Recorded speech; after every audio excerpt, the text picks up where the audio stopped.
عێراق جگە لە سامانی نەوت کە ئێستا زیاتر لە 95 بودجەی گشتی وڵات پشتی پێبەستووە، خاوەنی سامانی سروشتی دیکەشە لە کانزاکانی ژێرزەوی و دەیەوێت لە داهاتوودا پشتبەستنی سەرەکی بە داهاتی نەوت کەم بکاتەوە. خاکی عێراق چەندین کانزای سروشتی لە خۆ گرتووە و سەرجەمیان لە ڕێی توانە ناوخۆییەکانەوە ئاشکرا کراون. گەڕان بۆ کانزاکان لە ساڵی 1966ەوە لە عێراق دەستی پێکردووە و ئەوەی زانراوە عێراق خاوەنی گەورەترین یەدەگی مادەی گۆگردە لە جیهاندا و لە دوای مەغریبیش دووەم یەدەگی مادەی فۆسفاتی هەیە کە بڕەکەی 10 ملیار تەنە.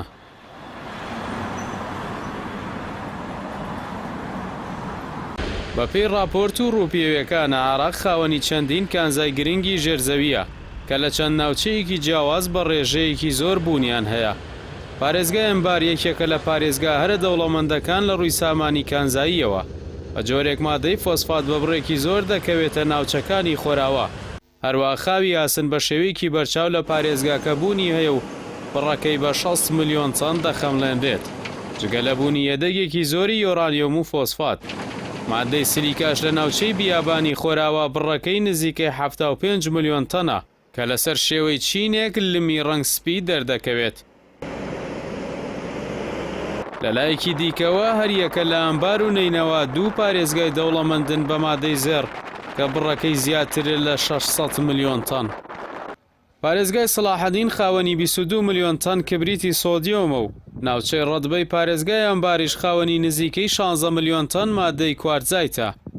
هەروە نەجەف و کەربەلا کەمتر لە 1 ملیۆن تەن مادەی کبریتی سترۆنتیۆمیان لە خۆ گرتووە کە بە سلستاید ناسراوە. منها أمراض الجلدية عامة وروماتيزم. ئەمە جگە لە بوونی چەندین کانزا و مادەی دیکەی گرانبەها کە لە سەرانسەری عێراقدا بڵاو بوونێتەوە.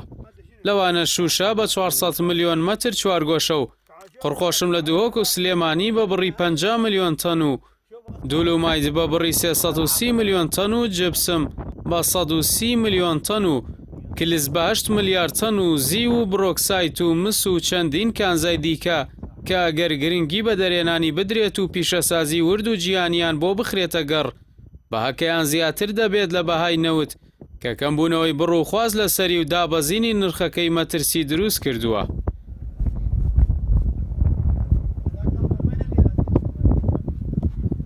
لە ئێستاشدا ئەنجومەنی نوێنەرانی عێراق کار لە سەردەرکردنی یاسای وەبەرهێنانی کانزاکان دەکەن و خوێندنەوەی یەکەمیش لە لیژنەی ئابووری و پیشەسازی بۆ کراوە.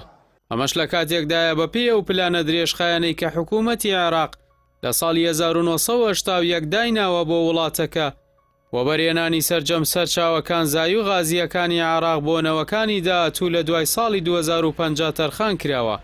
بە بۆچوونی شارەزایانیش ئەگەر لە ڕابردوودا ئەو سامانە سروشتیانە وەبەرهێنانیان تێدا بکرایە ئێستا کۆتاییان پێدەهاتوو بەهۆی نەبوونی حکوومەتێکی نیشتیمانیەوە ئەم سامانە شاوشێوەی سامانی نەوت بە هەدەر دەدرا و لە نێوان حیزبە دەسەڵاتدارەکاندا بەش دەکرایەوە.